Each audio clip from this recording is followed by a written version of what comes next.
প্রকৃতি কখনো ক্ষমা করে না। যখন মানুষ সীমা ছাড়ায় তখন প্রকৃতির প্রতিশোধ যেন অনিবার্য হয়ে ওঠে। এবার সেই প্রতিশোধের দাবানলে চলছে ইসরায়েল। ইসরায়েলের একাধিক স্থানে ভয়াবহ দাবানল ছড়িয়ে পড়েছে। জনজীবন এখন আতঙ্ক আর আতঙ্কের দোলাচলে।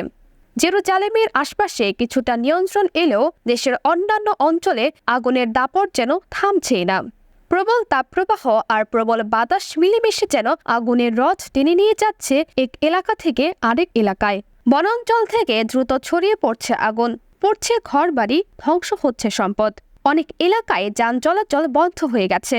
জীবন যেন থমকে দাঁড়িয়েছে আগুনের তাণ্ডবে। Israeli fire and rescue service জানিয়েছে প্রায় ২০ ঘন্টার টানা চেষ্টার পর আগুন কিছুটা নিয়ন্ত্রণে আনা সম্ভব হয়েছে। ১০০টিরও বেশি অগ্নি নির্বাপক ইউনিট, ৬টি বিমান এবং সেনাবাহিনীর প্রযুক্তিগত সহায়তায় এই বিপর্যয়ের বিরুদ্ধে লড়াই চলছে। ফায়ার কমিশনার রিয়াল কোসপি জানিয়েছেন কমপক্ষে ৫টি ভিন্ন অঞ্চলে ছড়িয়ে পড়েছিল আগুন। বিশেষ করে বেইতুমির অঞ্চল ও রাবিন পার্ক রক্ষা করতে হেলিকপ্টার এবং স্থল অভিযানে নেওয়া হয় দুঃসাহসিক প্রতিরোধমূলক ব্যবস্থা। প্রাথমিক হিসাব বলছে প্রায় ২,৪৭১ একর বনাঞ্চল পুড়ে ছাই হয়ে গেছে। আগুনের গতিপথ বুঝতে ইসরায়েলি বিমান বাহিনী তৈরি করেছে উচ্চমানের এরিয়াল ম্যাপ, যা ফায়ার সার্ভিসের কৌশল নির্ধারণে বড় সহায়ক হয়েছে। প্রতিবছর গ্রীষ্মকাল এলে ইসরায়েল যেন দাবানলের আতঙ্কে জর্জরিত হয়। সরকারি রিপোর্ট বলছে ২০২২ সালের দাবানলের মাত্র ৯% তদন্ত শেষ করা সম্ভব হয়েছিল।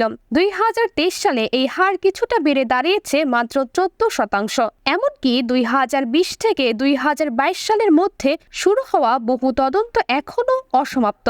প্রতিবারই প্রশ্ন থেকেই যায়, কতটা প্রস্তুত ইসরায়েল এই আগুনের বিরুদ্ধে? ইতিহাসের পাতায় চোখ রাখলে দেখা যায় ১৯৮৯ সাল থেকে শুরু করে ২০১০, ২০১৫, ২০২১, ২০২৩ এবং সর্বশেষ ২০২৫ প্রতি ২-৩ বছর অন্তর ইসরায়েল কোনো না কোনো বড় দাবানলের শিকার হয়েছে। প্রতিবারই ক্ষতি, প্রতিবারই কান্না। প্রকৃতির প্রতিশোধ কখনো অপ্রত্যাশিত নয়। যখন মানুষ তার সীমা ভুলে যায়, প্রকৃতি তখন নিজেই শাস্তি দেয়। ইসরায়েল আজ সেই শাস্তির সাক্ষী হয়ে আছে। কিন্তু প্রশ্ন রয়ে যায়, আমরা কি এখনো সময় থাকতে শিখব, নাকি আবারও অপেক্ষা করব প্রকৃতির পরবর্তী প্রতিশোধের? তামান্না আক্তার মীরা, আগামী সকাল নিউজ।